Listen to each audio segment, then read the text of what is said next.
voyez Stéphane, le confort peut être à un prix très confortable. SNCF. France Inter, partenaire de l'expansion spécialité. Les nouveaux vignerons qui font fortune à l'export. Quand les Chinois rachètent les grands crus français. Comment se constituer une cave idéale? Les vignes bio. Retrouvez tous ces sujets dans l'émission de François-Régis Gaudry. On va déguster, samedi 10 juillet à 10h, en partenariat avec l'expansion, à lire tout l'été.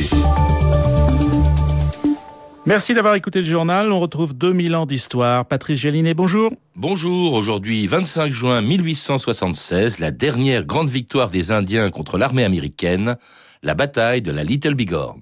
Cavaliers du 7e, l'heure de la victoire a sonné. En avant, vers Little Bighorn. Et gloire au 7e, donnez la charge.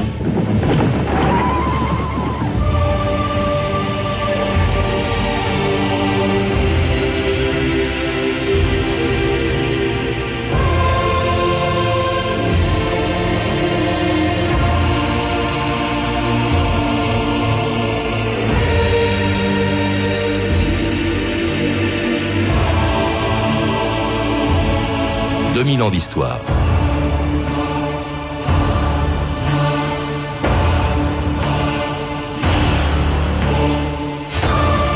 Quand ils sont arrivés sur les lieux de la bataille le 27 juin 1876, près de la Little Bighorn, les soldats du capitaine Benton ne trouvèrent qu'un seul survivant.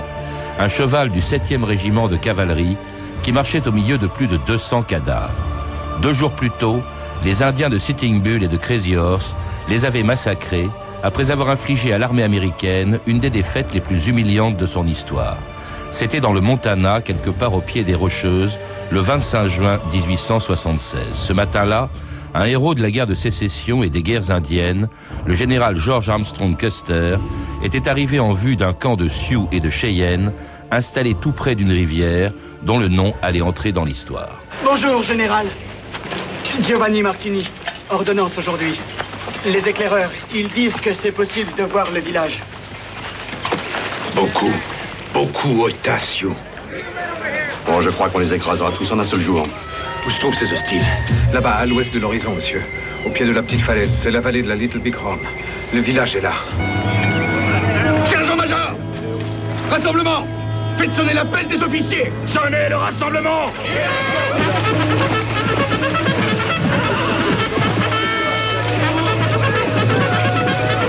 Et c'était l'extrait d'un des nombreux westerns qui se sont inspirés de la plus célèbre bataille des guerres indiennes, la bataille de la Little Bighorn, à laquelle mon invité d'aujourd'hui a consacré un livre. Il a 24 ans, il est suisse. David Cornu, bonjour. Bonjour. Et dans votre livre, vous rappelez donc tous les détails de cette bataille qui a fait 263 morts, c'est ce que vous dites, c'est le chiffre que vous donnez, c'est-à-dire beaucoup moins que les grandes batailles comme Verdun, ou même d'ailleurs les grandes batailles de la guerre de sécession. 263 morts, et pourtant, vous l'écrivez, c'est un mythe fondateur de l'identité américaine. Alors, faut se remettre dans le contexte. Little Bighorn, c'est le jour même du centenaire de l'indépendance des États-Unis. À cette époque, les États-Unis, on croit qu'ils ont l'avenir dans leurs mains. Et les Indiens représentent pour les Américains quelque chose de rétrograde.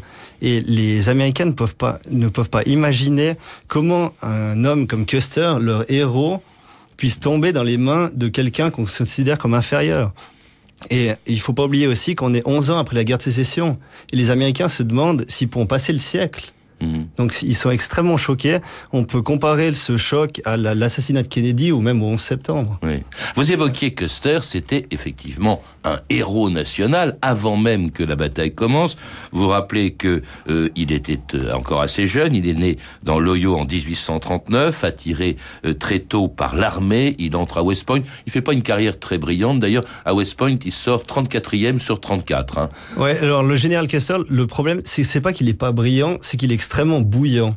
Et la sévérité de West Point ne correspond pas du tout à son attitude, à son caractère. Ce qui fait qu'il est obligé d'enfreindre les règles. Mais ce qu'il faut pas oublier, c'est que le général Custer, a réussi à obtenir son diplôme dans une académie aussi prestigieuse que West Point, tout en faisant le pitre. Il a failli se faire exclure des dizaines de fois.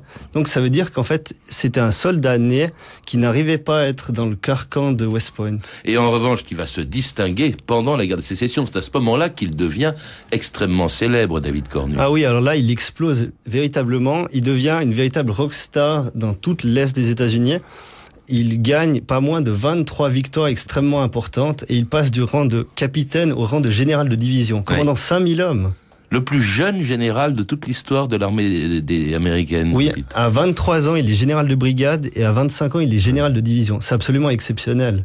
Ça s'est jamais vu. Ce qu'il y a d'extraordinaire, c'est que, cela dit, ça se faisait souvent, lorsque la guerre de sécession se termine, il reste dans l'armée, mais avec un grade inférieur. Oui, ça c'est normal parce que les rangs de l'armée américaine doivent être dégrossis. Or, le général Custer, c'est quelqu'un qui a été monté en grade pendant la guerre de sécession.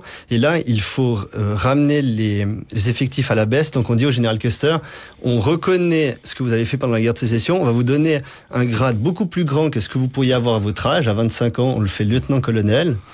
Mais on est obligé de vous rétrograder. C'est obligatoire. Et donc il reprend du service dans l'armée, non plus cette fois-ci contre les sudistes, parce qu'il se battait dans les rangs des nordistes, mais cette fois-ci contre les Indiens. I am George Armstrong Custer, an officer in the United States Army. I'm a soldier. I know you got human rights, treaty rights, moral rights. Je sais que vous avez des droits humains, des droits par les traités, des droits moraux. Mais je ne suis pas un politicien, ni un moraliste, ni un prédicateur.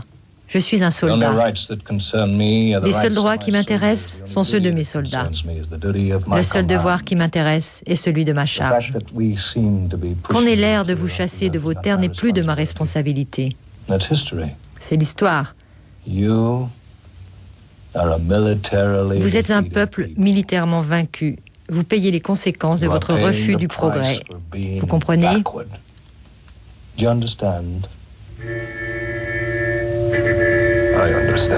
Je comprends. Et c'était l'extrait d'un film de Robert Sionmark, Custer the West, un dialogue donc imaginaire sans doute entre Custer et un chef indien, totalement imaginaire. Ouais. Cela dit, vous le répétez à plusieurs reprises, on a beaucoup dit que Custer était une brute, méprisait les Indiens, c'est pas vrai du tout. Les Indiens, les chefs les plus importants, il a eu en face de lui quand même Sitting Bull, hein, que tous les amateurs de Western connaissent, il disait les hommes de longs cheveux, c'est le surnom qu'on lui donnait, faisaient partie des plus braves que j'ai jamais combattus. Et même parce qu'il faut voir aussi les témoignages des Indiens qui l'ont côtoyé, parce que Sitting Bull, il parlait uniquement de la bataille, de ce qu'il avait lu de loin, la bravoure de Custer. Mais par exemple, tous les éclaireurs indiens ont témoigné que Custer assistait à leur cérémonie et leur rappelait lorsqu'ils avaient oublié quelque chose. Donc c'est assez incroyable. C'est quelqu'un d'extrêmement curieux. Et l'image qu'on a de Custer, c'est uniquement symbolique. On en a fait le symbole du colonialisme américain, tout ce qu'il y avait de mauvais dans le colonialisme, et on l'a greffé sur la figure la plus célèbre, le général Custer. Mais le Custer humain, le Custer historique, c'était quelqu'un qui avait beaucoup de rapports avec les Indiens, qui avait beaucoup d'amis chez les Indiens, qui les connaissait énormément, qui connaissait le langage des signes, il avait appris le langage des signes, il avait appris leur culture. Ce fait que quand il est arrivé à chacune de ces batailles, il savait exactement comment parler avec un Indien, et comment même se comporter en indien. Alors que ça, c'était contrairement, par exemple, à un certain nombre de généraux, d'officiers généraux.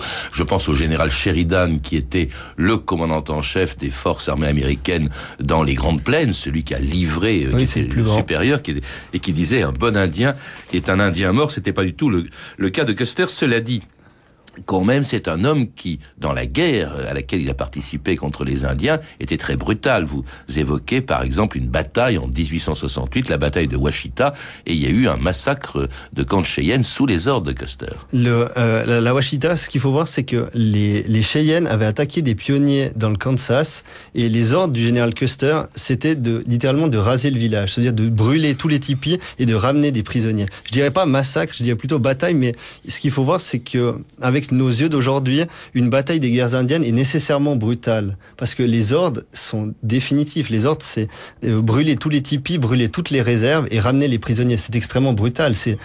On appelle ça un raid. C'est ce que faisaient les Indiens sur les pionniers, et c'est ce que œil pour œil, dent pour dent, l'armée répondait en lançant un raid sur un village.